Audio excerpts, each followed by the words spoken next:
Hey everybody, this is Jim at FreeChartVideos.com using time-honored techniques to understand modern markets. Look, I don't have much voice left from this cold, so please read this. I'm not going to read it to you. It's important for you to understand that you have to trade at your own risk, and I'm not offering this as investment advice. So I think you've probably had time to read it. If you have, let's move on to the charts.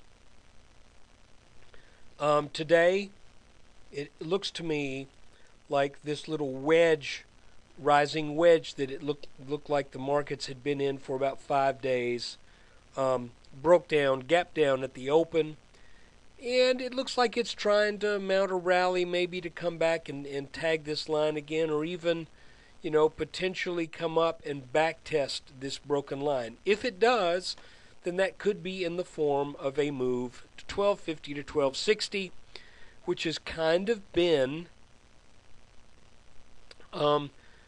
my kind of expectation, that we would come back and eventually test this neckline from the fairly large head and shoulders top right here.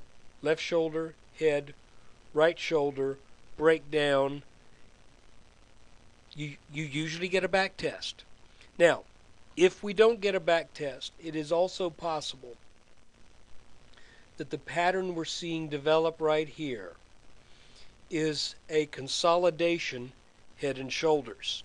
This would foretell, if this lower line down here breaks, which I'm now marking as the neckline, if this breaks, then that means this market's going to head back down to the mid-thousands, and I think probably as low as 1,020. So I'm sorry I can't really go much more into it right now because my voice is given out. But this still, whether this is a bear flag or whether it's a consolidation head and shoulders pattern, it doesn't matter, because both of those would be considered a consolidation that would lead to a continuation of the move that was in place before it formed. So the only thing that could impress me to make me think that this that we've seen the lows at around 1100 would be if we somehow mounted a strong rally and got up over this neckline. I'm not really expecting that to happen, but I have seen it happen in individual stocks before. So again, we can't take our eye off the ball. I'm not trading where it is right now because we're in the middle of all this volatility, and I just don't think there's quite enough reason to take a risk in a position one way or the other. At least I'm not willing to take that risk. You might be willing to. If so, great. What I would wait for is for a tag on this line up here to go short, or a tag down here on this purple line with an indication that the leg down has broken out of some channel that might form. But I'm kind of thinking this line eventually is going to break. So I would only do that kind of a trade if there was a strong technical reason for me to think that this line was going to produce a bounce.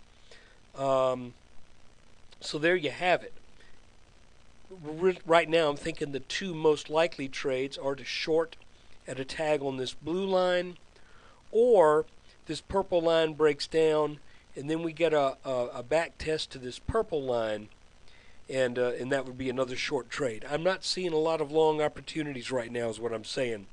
So what I'm looking for is a tag on this line to go short, or a breakdown of this purple line confirming this head and shoulders consolidation, then a back test to that line where that would be a good spot also to short.